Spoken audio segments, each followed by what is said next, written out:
Cuando piensas en dejar un legado para tus hijos, me atrevo a decir que normalmente piensas en dejar cosas buenas para sus vidas, ¿cierto? Cosas que les serán heredadas y les servirán de guía y fundamento para que sigan tus pasos. Que a su vez les ayude a establecer y dejar un buen legado para las generaciones venideras. ¿Estamos de acuerdo que normalmente es así cuando pensamos en legado, en dejar algo como un legado para los nuestros? Lo bueno o malo de ese legado va a depender de las decisiones que tomemos en la vida que impactarán ese legado y que dejaremos a nuestra descendencia.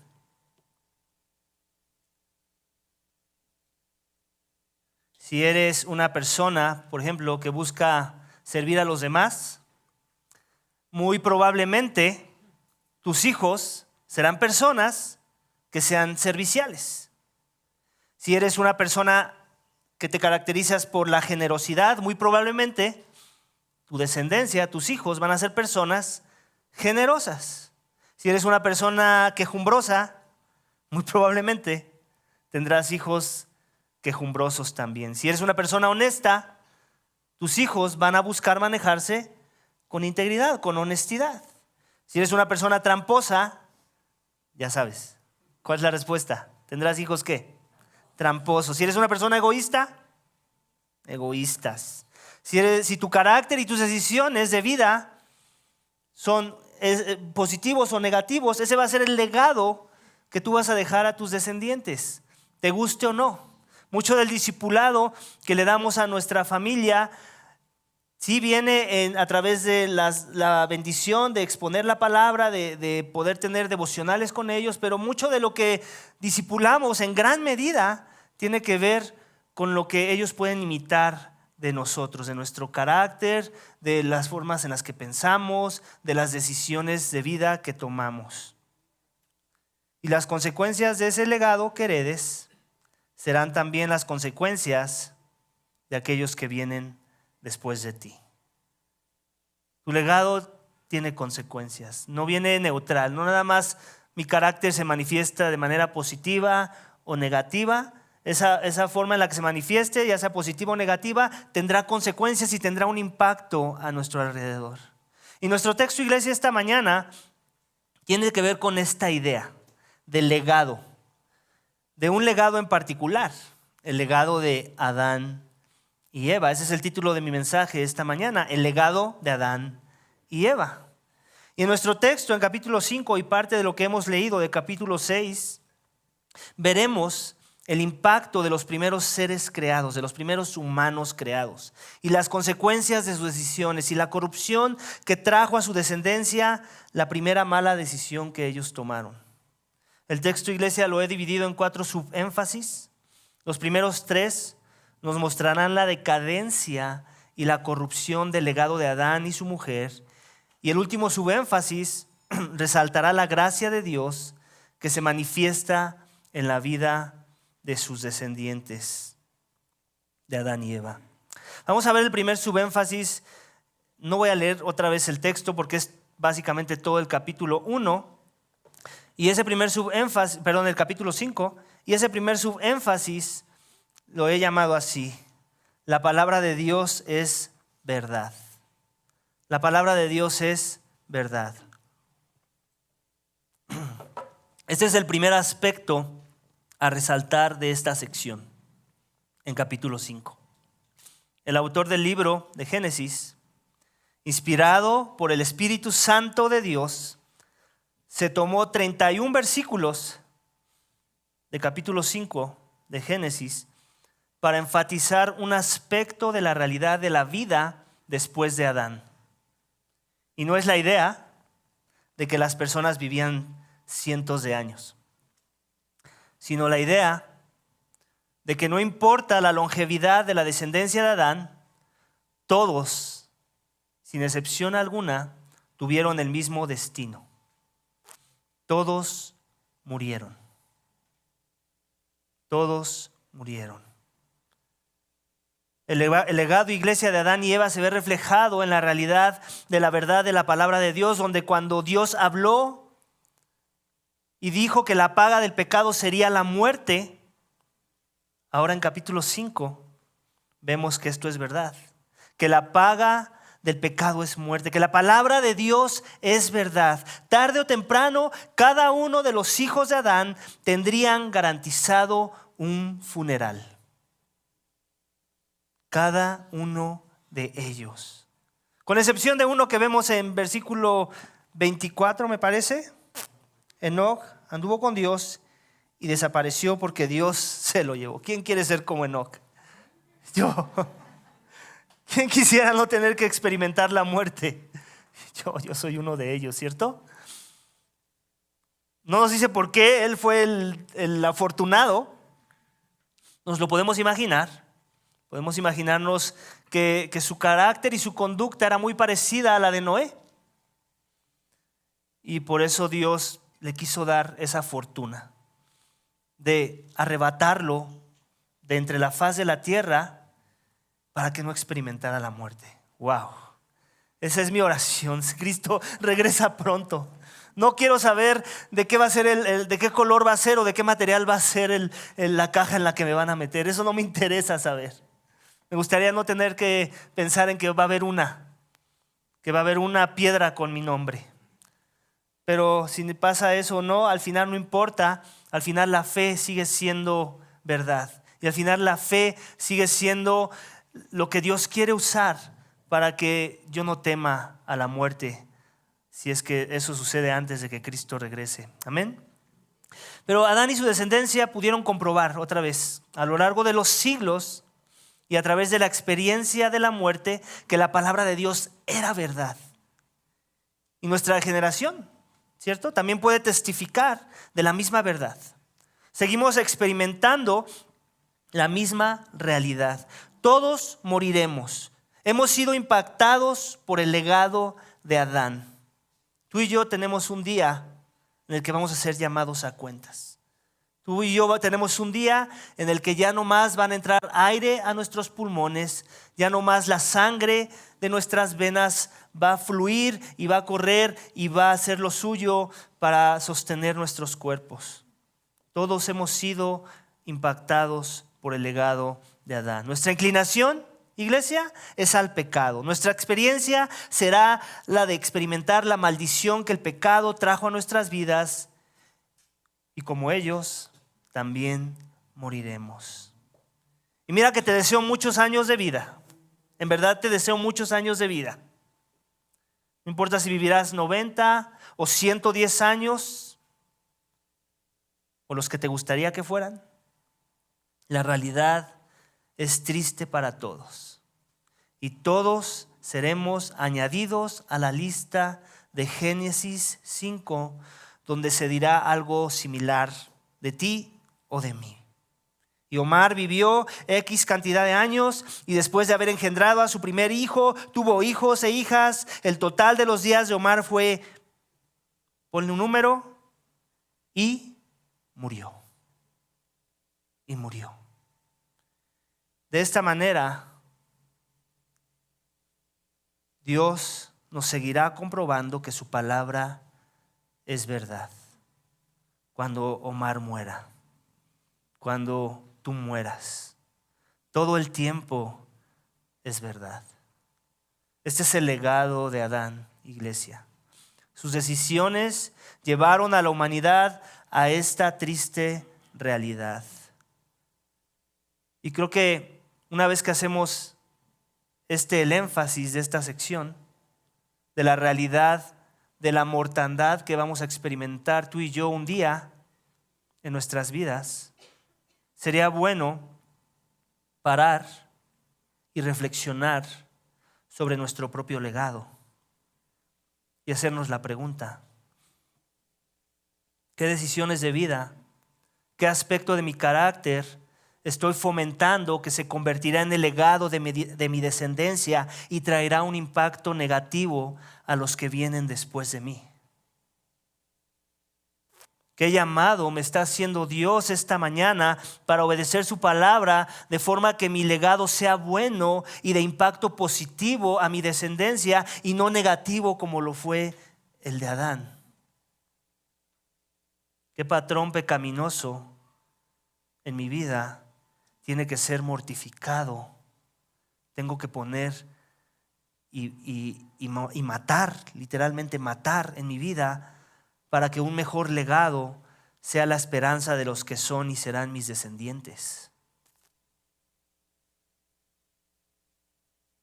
Porque quiero asumir que todos aquí queremos dejar un buen legado para nuestras generaciones futuras. No creo que aquí haya un loco o alguna loca por ahí que no quiera eso. Entonces, si eso es verdad, ¿qué estamos haciendo para que eso suceda? ¿Qué estamos dispuestos a sacrificar? ¿Qué tipos de lucha estamos presentando en la batalla de morir a nuestras inclinaciones carnales para vivir según el Espíritu y guiado por la palabra? ¿En dónde estoy invirtiendo mis tiempos? ¿En dónde estoy invirtiendo mis convicciones? ¿Cuáles son mis convicciones? ¿Son mis convicciones alineadas a la voluntad de la palabra de Dios que siempre es verdad? ¿O estoy fomentando y apapachando convicciones en mi vida que me están llevando a tomar decisiones y pensar cosas que no se alinean a esa verdad? Y como consecuencia estoy obrando de formas que otros me van a imitar y que ese será mi legado. Porque sucede, ¿cierto? El año pasado recuerdo estar aconsejando a alguien que tenía gran temor de que su hija siguiera viviendo con una persona que no era buena para ella, que la maltrataba, que la menospreciaba, que le hacía daño. Y nos pedía oración y todo, y lo hacíamos, y yo la aconsejaba, y en verdad se veía preocupada. Pero también yo después veía que ella estaba en una relación muy similar. Y yo le decía: si tú en verdad eres una hija de Dios, ¿has considerado el costo de que tal vez vas a tener que dejar esa relación? ¿Has considerado el costo de que esas infidelidades que has padecido, últimamente tal vez el llamado que tú tienes de parte de Dios es a que rompas con esa relación? Y que tu hija pueda ver en ti esa fortaleza de que pones a Dios en primer lugar, y que tal vez sea ese el impacto para que ella también tome las decisiones que tú sabes sería bueno que pudiera tomar. Y al final ella tampoco escuchó. Y después también su hija, que aparentemente había dado pasos de salir de ese lugar, también como que volvió a regresar. Y te das cuenta que se repite la historia. Y la razón es precisamente por esto que estamos hablando. Porque no estamos dispuestos a someternos, a afligir nuestra carne para que sea la voluntad de Dios la que permee nuestras vidas, y entonces como consecuencia puede haber un impacto positivo no solamente en nuestras vidas, sino en los que nos rodean. Es así como funciona. Cuando escuchamos ¿recuerdas este texto que dice que Dios traerá maldición a la tercera y cuarta generación? Tiene que ver con esta idea. No que Dios está en el negocio de maldecir por maldecir. Lo que está diciendo es: el pecado de los padres se heredará a los hijos. También la piedad se puede heredar. ¿Cuál quieres que sea tu legado? ¿Pecado o piedad? Si eres cristiano, mi esperanza es que la respuesta es piedad, sumisión, conformidad al carácter, obediencia a la palabra de Dios. Amén. Nuestro siguiente subénfasis lo encontraremos en versículos 1 y 4. Ya nos saltamos, ¿se dieron cuenta? Nunca había predicado tan rápido 31 versículos. Es que se trata de lo mismo.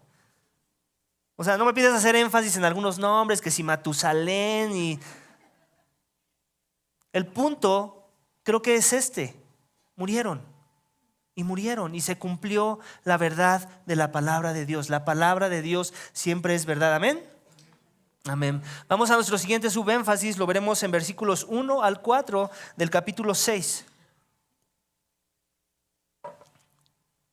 En donde vamos a ver que Dios reduce la vida por el pecado. Dios reduce la vida del hombre por el pecado. Versículo 1 dice: aconteció que cuando los hombres comenzaron a multiplicarse sobre la superficie de la tierra y les nacieron hijas, los hijos de Dios vieron que las hijas de los hombres eran hermosas y tomaron para sí mujeres de entre todas las que les gustaban.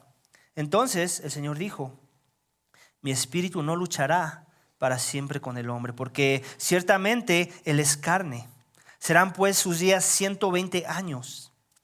Había gigantes en la tierra en aquellos días. Y también después, cuando los hijos de Dios se unieron a las hijas de los hombres y ellas les dieron hijos, estos son los héroes de la antigüedad, hombres de renombre.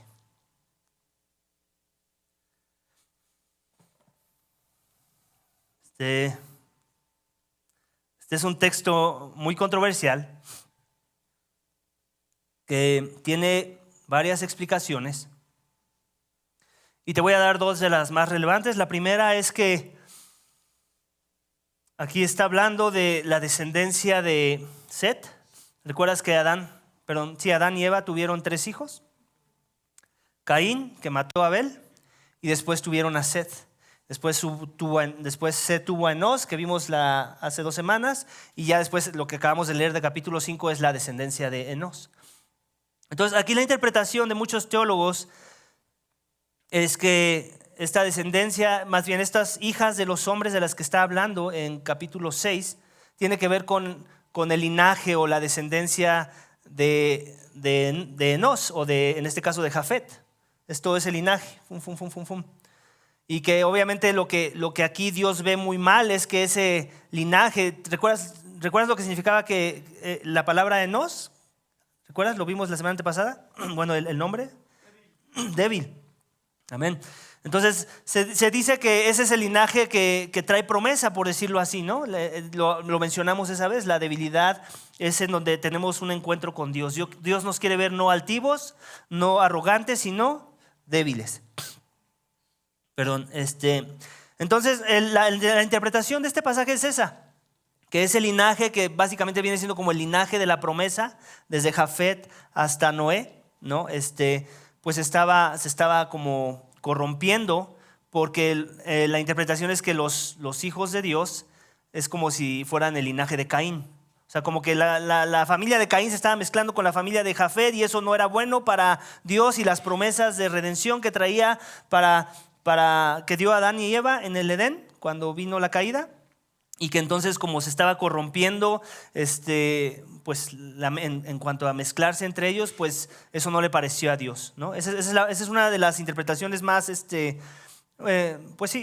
moderadas y no liberales de este asunto, pero no creo que esa es la interpretación correcta del texto. Y ahorita te voy a dar la interpretación correcta.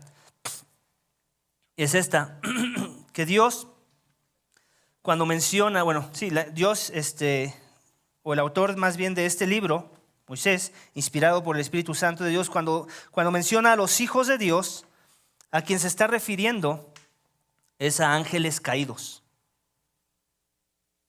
a demonios. Y ahorita te lo voy a mostrar, no pienses que me lo estoy sacando de la manga, ¿ok? Vamos a volver a leer y vamos paso a paso. Aconteció que cuando los hombres comenzaron a multiplicarse sobre la superficie de la tierra y les nacieron hijas, los hijos de Dios vieron que las hijas de los hombres eran hermosas y tomaron para sí mujeres de entre todas las que les gustaban. Entonces, ¿te das cuenta? Aquí vemos que los hijos de Dios pareciera algo bueno, ¿cierto?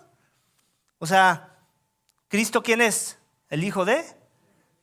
Pareciera que es algo bueno, pero después vemos que estos que parece que son personajes buenos, empiezan a casarse con las hijas hermosas de los hombres, ¿ok? ¿Y qué es lo que hace Dios como consecuencia? ¿Cuál es su comentario? Entonces el Señor dijo: mi espíritu no luchará para siempre con el hombre, porque ciertamente él es carne, serán pues sus días 120 años. ¿Qué es lo que vemos ahí? ¿Bendición o maldición? Maldición, juicio. Hay una consecuencia de la acción, de lo que Dios está viendo que está sucediendo. Y entonces él dice: no, yo voy a traer juicio a los hombres. Los hombres que vivían antes 800, 700, 900 años, voy a reducir sus vidas. Y es juicio, y al mismo tiempo me atrevo a decir que también es misericordia de Dios. Lo mismo que vimos con Adán cuando fue desechado del jardín del Edén, ¿cierto? En su misericordia no quería que ellos siguieran viviendo en un estado de corrupción, los apartó del árbol de la vida. ¿Para qué? Pues para que ya no siguieran pecando más. Y lo mismo, para que pecaran menos años, para que sus corazones corruptos no llevaran más, en una expresión más exponencial, la maldad que pudieran cometer a lo largo de los años. Entonces son 120 años.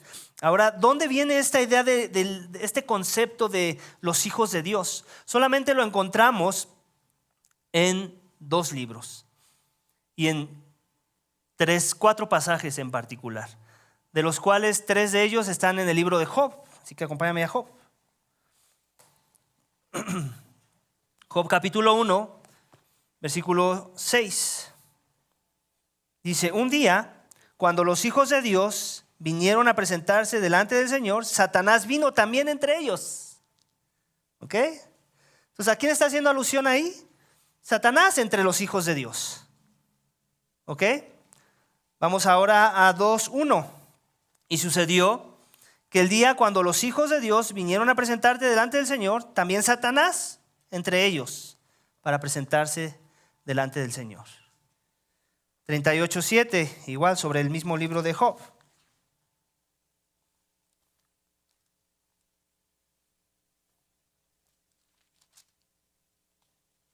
Estoy perdiendo. Dice: cuando cantaban juntas las estrellas al alba y todos los hijos de Dios gritaban de gozo. Entonces, ¿ahí de qué está hablando? De ángeles. Ángeles. Los hijos de Dios tiene que ver con esta idea de ángeles. Pero obviamente, aquí lo que estamos viendo en el texto de Génesis es la perversión de la sexualidad del hombre. Porque los hijos de Dios se están mezclando con las hijas de los hombres, y no podríamos decir que estamos hablando de ángeles no caídos, ¿cierto? Sino de ángeles caídos. Ángeles que están actuando en contra del diseño divino, que están actuando en contra de la voluntad de Dios y cómo Dios ve que debe ser conservado o disfrutado aún la sexualidad de los hombres, entre hombre y mujer, entre una pareja del mismo tipo, por decirlo así. En el contexto de Génesis vemos que eso no es algo que está sucediendo. Los hijos de Dios, ángeles caídos, se están metiendo con las hijas hermosas de los hombres. Y en ese sentido, lo que estamos viendo es perversión sexual, perversión de la imagen de Dios y que Dios había puesto en Adán cuando lo creó. Un ataque directo en contra del diseño que Dios tenía para con los hombres. Obviamente no me preguntes cómo es que se podía dar eso. El texto dice que así sucedió. Nos podemos imaginar ángeles caídos con cuerpos, de la misma forma que te puedes imaginar la historia de Lot. ¿Quién se acuerda de la historia de Lot? Ahí en Sodoma y Gomorra. ¿Ok? ¿Qué era lo que quería pasar? Querían que lo sacara, el pueblo quería que lo sacara porque querían conocerlos. ¿A quién? A los ángeles. Obviamente esos sí eran ángeles de Dios, no eran ángeles caídos. ¿Y qué sucedió? Recibieron el juicio ese día. Entonces había una forma en que esos ángeles podían haber tenido algo que ver con esos hombres depravados que querían que los echaran fuera. Y de lo mismo, y podemos hacer la misma inferencia de ese texto ahora en el contexto que estamos hablando de Génesis, que también eso se podía con mujeres. ¿Ok? ¿Cómo es que cómo es que ellos se podrían materializar y obtener cuerpos para poderse meter con mujeres? Bueno, eso ya no nos lo explica el texto. Lo que sí podemos ver es lo que dice el texto. Y aún también Judas Judas, ¿quién se acuerda del libro de Judas? Es el penúltimo libro de la Biblia. En versículos 6 y 7 hace alusión a este evento. Y dice esto, versículo 6. Y los ángeles, bueno, primero voy a leer desde el 5 para que veamos un poco de contexto. Ahora quiero recuerdan que Él les está advirtiendo de aquellos que vienen a pervertir la sana doctrina, aquellos falsos maestros que vienen a traer división a la iglesia. Les dice, ahora quiero recordarles a ustedes, aunque ya definitivamente lo saben todo, que el Señor, habiendo salvado al pueblo de la tierra de Egipto, destruyó después a los que no creyeron. Y luego menciona esto en el 6, y a los ángeles que no conservaron su señorío original, sino que abandonaron su morada legítima, los ha guardado en prisiones eternas bajo tinieblas para el juicio del gran día. ¿De qué está hablando? De ángeles que no preservaron su diseño original. Y está haciendo alusión a este pasaje de Génesis. De forma que podemos concluir que a Dios no le agradaba la idea. Y por eso es que trae juicio sobre ¿quién? Sobre los hombres. ¿Por qué? Porque tenemos que inferir que las mujeres hermosas de los hombres sabían lo que estaban haciendo. No es que las haya tomado algo por sorpresa, no es que fueron víctimas de los ángeles, no estaban siendo víctimas, estaban siendo partícipes, de la perversidad sexual en la cual querían que ellas estuvieran envueltas. Y entonces Dios responde ¿con qué? Con juicio. Y nos dice eso en el capítulo, versículo 3. Capítulo 6, versículo 3. Entonces el Señor dijo, mi espíritu no luchará para siempre con el hombre, porque ciertamente él es carne, serán pues sus días 120 años. Y luego la interpretación de algunos es que estos gigantes de los que habla después era el producto de esas relaciones. Pero no es así. Es el autor original ayudando a su audiencia original, a la primera audiencia, a ubicarlos en cuanto al tiempo. Está usando esto como un paréntesis, así como que es como cuando, no sé, sucede algún evento importante aquí y es como decir, sí, pasó esto, no sé, mataron a tal persona en tal ciudad. Sí, es cuando las Chivas perdieron contra el América, ¿no? Y haces como un paréntesis así de que, ¿te acuerdas? En la final de las Chivas con el América fue en ese mismo momento, ¿no? Y ya la audiencia así como que, sí recuerdo cuando las Chivas perdieron contra el América, y ya entonces se hacen más, como que se ubican en el tiempo. Lo mismo está sucediendo aquí. El autor les está dando a la audiencia original un evento de caracteres que estaban en esos tiempos cuando estaba sucediendo esta perversidad. Y es lo que les dice, versículo 4. Dice, había gigantes en la tierra en aquellos días y también después cuando los hijos de Dios se unieron a las hijas de los hombres y ellas les dieron hijos. Estos son los héroes de la antigüedad, hombres de renombre. Es lo que está diciendo. Y había gigantes cuando eso estaba sucediendo. Estos héroes de renombre, cuando los hijos de Dios se estaban mezclando con las hijas de los hombres. ¿Sí se entiende? O sea, no está diciendo que esos gigantes eran el producto de demonios con mujeres. Lo que está diciendo, había gigantes. ¿Ok? Por eso eran conocidos ese grupo de personas que todo el mundo podía identificar con respecto a la audiencia original. ¿Estamos de acuerdo? Es lo que está diciendo el texto. Entonces, Dios odia, ¿cierto? ¿Qué es lo que estaba siendo pervertido en ese contexto? La imagen de Dios. La imagen de Dios es el pecado que se estaba cometiendo. Se estaba diluyendo, se estaba pervirtiendo, y Dios odia cuando su imagen está siendo corrompida. Y como consecuencia, esta es en esta sección que acabamos de leer, trajo juicio a los hombres, reduciendo su número de años de vida en la tierra. La imagen de Dios, iglesia, sigue siendo corrompida aún en nuestros días. Cuando nuestras acciones de vida, nuestras decisiones, nuestros actos y nuestro carácter no está siendo alineado a la voluntad de Dios, a la palabra de Dios, sino más bien al reino de las tinieblas. Y dejamos que las tinieblas tomen influencia sobre nuestras vidas. Dejamos que el carácter del maligno sea el que influya sobre nuestro carácter. Y también, al igual que en la sección pasada, creo que es un buen tiempo para reflexionar. ¿Ya entendiste el texto ahora? Ya se lo puedes explicar a cualquiera. Pero el punto de la palabra, y lo dijimos antes de iniciar con el sermón, no es que simplemente entiendas cosas. Es que ahora veas cómo yo puedo aplicar este principio de este juicio que Dios trajo, de esta perversión que estaba sucediendo en mi vida.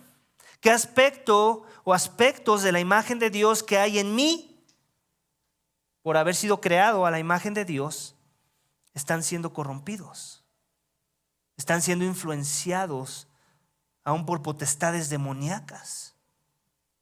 ¿Cuánto de ello estoy permitiendo en mi vida?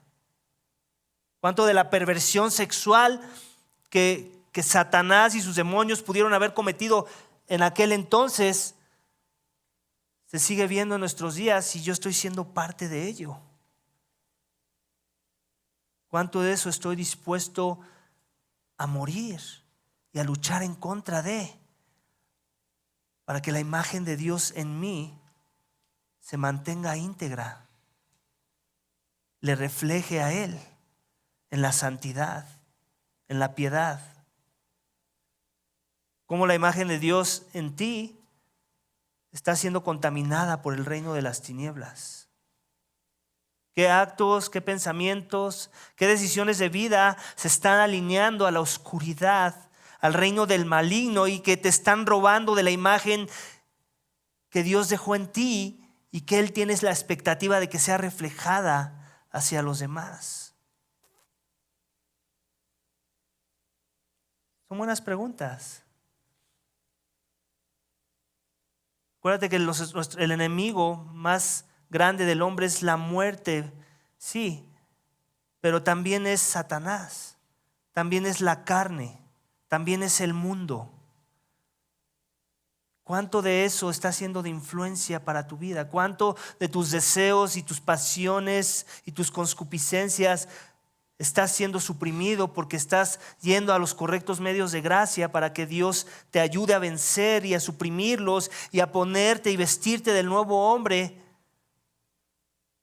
¿O cuánto de ellos sigue siendo parte de tu vida y la gran influencia de tu vida y tiene dominio sobre tu corazón y está siendo el legado para tus generaciones futuras? Amén. El siguiente subénfasis lo encontramos en versículos 5 y 7, donde veremos el dictamen de Dios sobre el corazón del hombre. Acompáñame a leerlo. Este es el dictamen de Dios sobre el corazón del hombre. Y dice esto: el Señor vio que era mucha la maldad de los hombres en la tierra y que toda intención de los pensamientos de su corazón era solo hacer siempre el mal. Y el Señor le pesó haber hecho al hombre en la tierra y sintió tristeza en su corazón. Entonces el Señor dijo: borraré de la superficie de la tierra al hombre que he creado, desde el hombre hasta el ganado, los reptiles y las aves del cielo, porque me pesa haberlos hecho. El dictamen de Dios sobre el corazón del hombre. Si tú, iglesia, echas un vistazo a las teorías humanistas y filosóficas, que propone el hombre, descubrirás que la mayoría piensan que el hombre es relativamente bueno y que es su entorno el que no le ayuda a sacar lo bueno de sí mismo. Algo así como que si el hombre fuera una víctima de su entorno y de sus circunstancias. Pero esa no es la perspectiva bíblica, quiero que sepas. La evaluación de Dios respecto a la condición humana después de la caída de Adán es la declaración que vemos en versículo 5, y lo voy a volver a leer. El Señor vio que era mucha la maldad de los hombres en la tierra y que toda intención de los pensamientos de su corazón era solo hacer siempre el mal. Negritas en siempre. Siempre el mal. Versículo 5, iglesia, es el veredicto, es el dictamen de Dios sobre cómo Él ve el corazón del ser humano. Y nos dice que toda intención de los pensamientos de mi corazón, de tu corazón, es hacer solo siempre el mal. Esta es una declaración que trae ofensa al hombre natural, que por su ceguera espiritual y su falta de conocimiento de Dios piensa que es relativamente bueno y circunstancialmente malo. Y es aquí, es en este texto, en nuestra serie de Génesis, que sería bueno que tomaras una postura. Tenemos que tomar una postura. Hemos estado hablando de la necesidad de tener convicciones. ¿A quién le vamos a creer? ¿A los hombres corrompidos por el pecado que piensan que son generalmente buenos salvo extremas circunstancias? ¿O a Dios, que es santo en su carácter, que es verdad y que piensa que el hombre es malo todo el tiempo? ¿A quién le vas a creer, iglesia? ¿A quién le vas a creer, amigo o amiga que nos visitas? ¿A Dios? ¿O a tu libro de psicología? ¿A tu libro de historia? ¿A tu libro de civismo? Ya no, creo que ya ni existen los libros de civismo, ¿cierto? ¿A quién le vas a creer? Tendremos que escoger entre creer la palabra de Dios y que esta es verdad, o creer que la palabra del hombre es verdad. Mi exhortación y mi ruego es que creas la primera y no la segunda. Y que para prueba también y convencimiento examines tu propia vida. Y entonces, después de haberlo hecho, llegues a la conclusión correcta. Muchos aquí me dirán, pero eso no es verdad. Yo veo la bondad en las personas, aún en aquellas que no creen en Dios, en los ateos. Y yo te diría, sí. Aún Hitler les daba besos a sus pastores alemanes y les compraba las mejores croquetas. Iglesia, el problema de Hitler y de todas las personas que pienses que son buenas en alguna medida es que están midiendo su bondad en base a acciones que benefician a ellos mismos o a otros hombres, ¿cierto? Sigue siendo centrado en el hombre. Pero el problema es que esas cosas buenas, esas obras buenas que los hombres, el hombre natural, aún el ateo pueda manifestar, no fueron pensadas en hacerse con la motivación correcta de dirigir la gloria a Dios, para que Él fuera el centro, para que Él fuera el exaltado. Y como consecuencia, por ende, Dios no ve esas obras como buenas, sino como malas todo el tiempo. ¿Te ayuda a verlo así? Se te olvida que el que califica las obras no somos tú ni yo, es el que nos creó. Y su estándar de calificación es santo, es puro, es muy alto, es muy elevado. Y todo tiene que ver con su gloria, no con la tuya, no con la mía. Ya mencioné antes que Juan Calvino decía que todas nuestras buenas obras sin la fe en Dios, sin la fe en Cristo, no son más que pecados gloriosos. De forma que los cristianos, cuando hemos entendido esa verdad, debido a que hemos confiado en Cristo, ahora también, escúchame, esto es algo que a muchos cristianos les falta. Ahora también nos arrepentimos no solo de nuestras malas obras, sino también de nuestras buenas obras, buenas, que no tenían ninguna motivación de traerle la gloria a Dios. Eso es lo que distingue al cristiano, ¿sabes? No es que ya no pecamos. Es que cuando pecamos nos arrepentimos y aún nos arrepentimos de las cosas que se ven muy bien y que beneficiaron a otros, pero que no tuvieron la motivación de traer gloria a Dios. Eso es lo que hace a un cristiano. Y es hasta que entendemos y hacemos verdad en nuestras propias vidas la declaración del dictamen de Dios sobre nuestros corazones que tenemos alguna esperanza de que Dios se apiade de nuestra condición caída y quiera tratarnos con favor aún ante y en medio de nuestra maldad. Es hasta que entiendes estos argumentos, hasta que te cae el 20, hasta que haces eco a las palabras y dices, sí, ese es mi corazón, sí, ese soy yo, sí, ahí estoy parado. Mi corazón está pervertido. Ya que cuando este no es el caso, Dios se arrepiente y se entristece, como lo vemos en versículo 6, de habernos creado. Y lo único que está pensando es en aquel día en que va a traer juicio sobre nuestras vidas, borrándonos de la faz de la tierra. Porque Él es justo y porque Él ama. Y ante un escenario como este, nuestra única esperanza es que Dios nos dé ¿qué? Gracia, misericordia, el cual es el último tema a tratar en nuestro último subénfasis del mensaje. Pero antes de ir a ese punto, me gustaría preguntarte, otra vez, aplicación. ¿Cómo aplico esto en mi vida? ¿Dónde estás parado con respecto a la declaración de versículo 5? ¿En verdad hazte esa pregunta? ¿Qué posición voy a tomar? ¿A quién le voy a creer? ¿A mí mismo? ¿A otros hombres o a Dios?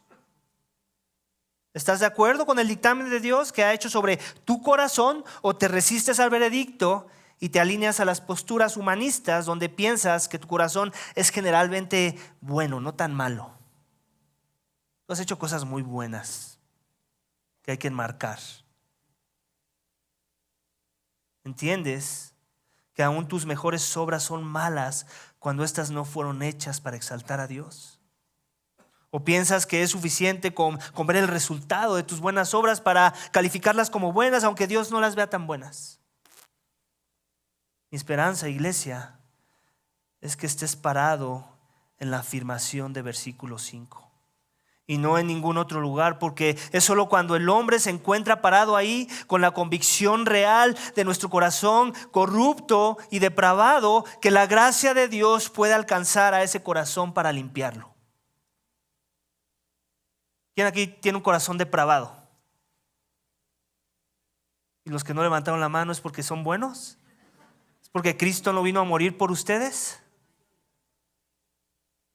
Nos reímos, pero no duden que muchos de los que no quisieron levantar la mano es porque no están ahí. Y necesitan ver su iniquidad. Necesitan ver su maldad. Porque solo así Cristo puede venir a sus vidas. Solo así Cristo puede hacer una obra en sus corazones, como para limpiarlos, como para transformarlos, como para conformarlos a la imagen suya. Y de eso se trata el último subénfasis, de la gracia de Dios para el hombre. Versículo 8.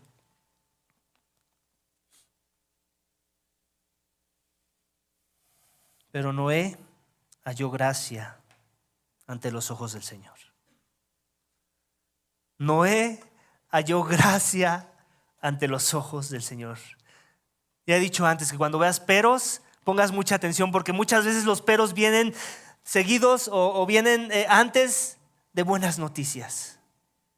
Y la buena noticia es que Dios trajo juicio, que hay juicio para el hombre, que la muerte en verdad fue parte de sus vidas, que en verdad tuvo que reducir sus años para que su maldad no se exponenciara. Pero la gracia sigue siendo un tema en el corazón de Dios.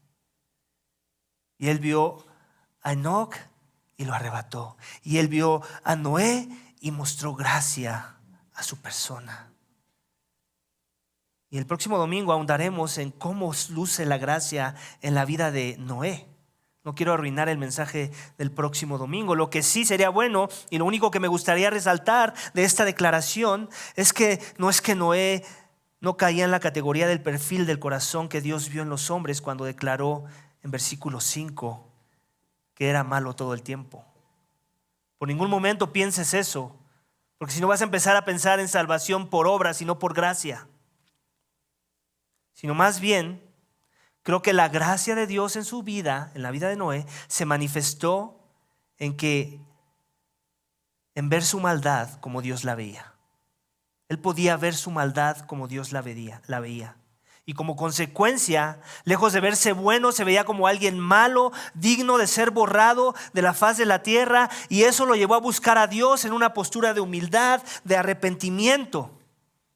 Y es en esa postura correcta cuando el hombre encuentra favor delante de Dios para no ser destruido.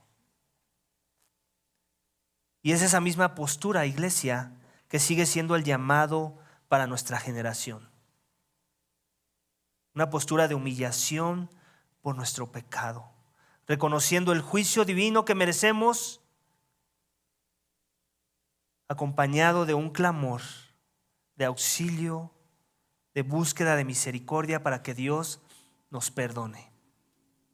Y Dios en su misericordia lo hace cuando encontramos esa gracia en un Redentor, en Jesús, en nuestro Salvador, en aquel que dice la palabra de Dios que fue herido por nuestras transgresiones, molido por nuestros pecados, en aquel que cargó la maldad de los corazones cuando fue colgado en un madero, en aquel que siendo inocente se hizo culpable por los pecadores para que la ira de Dios, el Dios airado por el pecado, no cayera sobre nosotros sino sobre Él.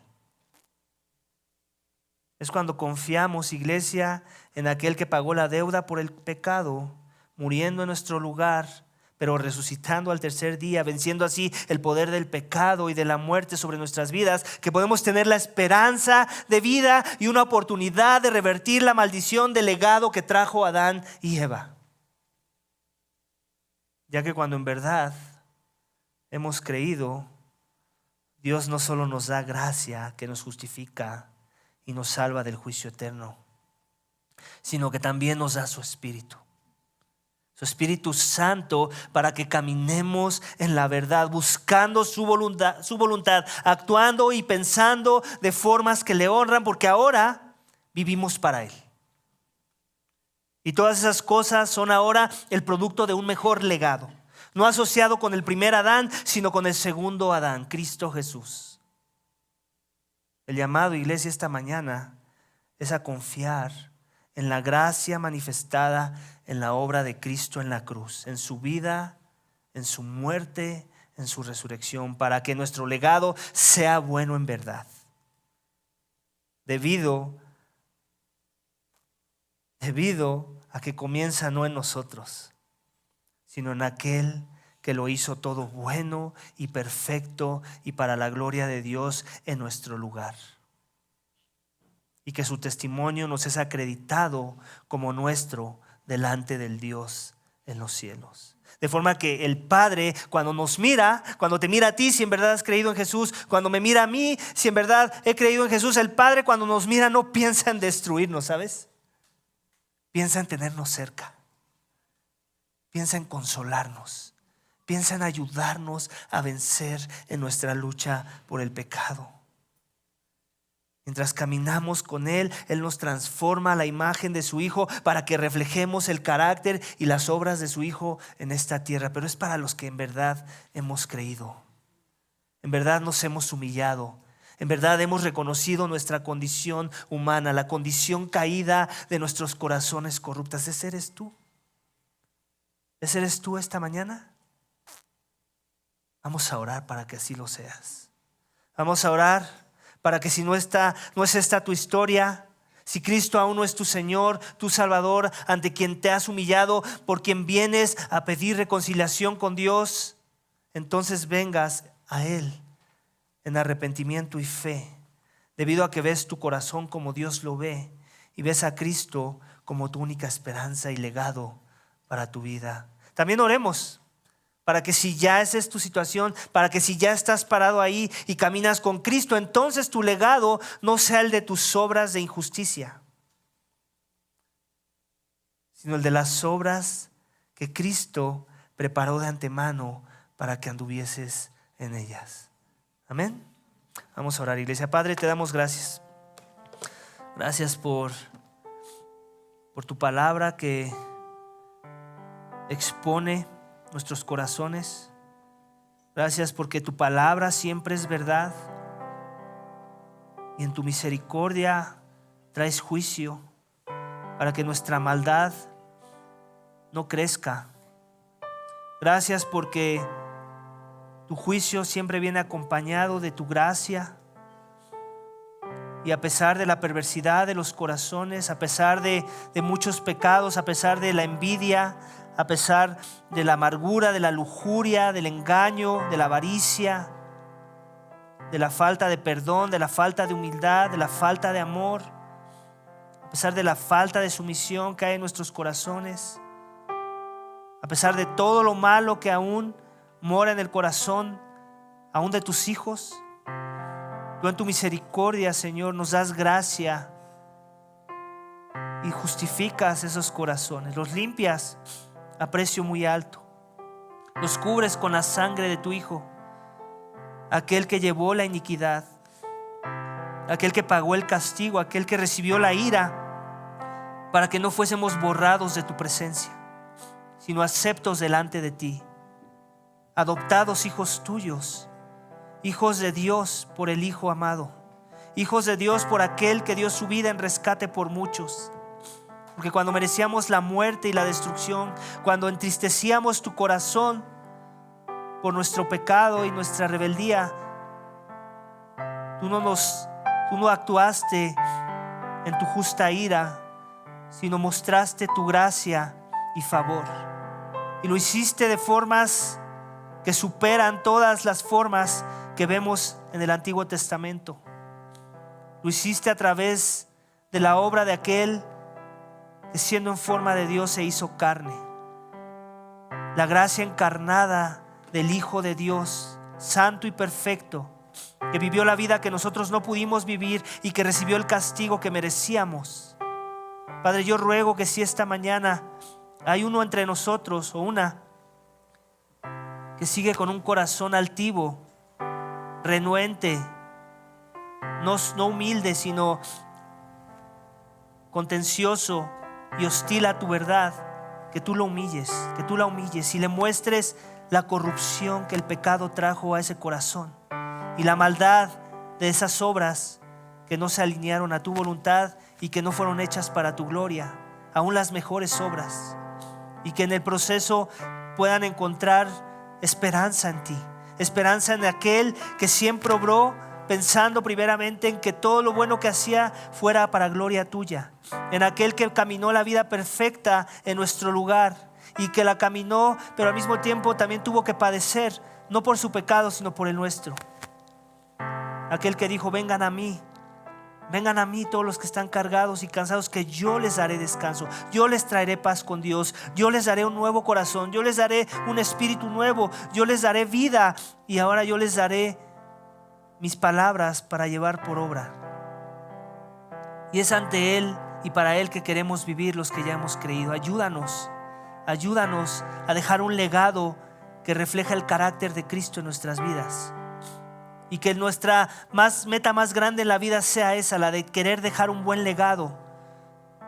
Un legado de cosas eternas, un legado de cosas que prevalecen por la eternidad, que apunta a tu gloria eterna.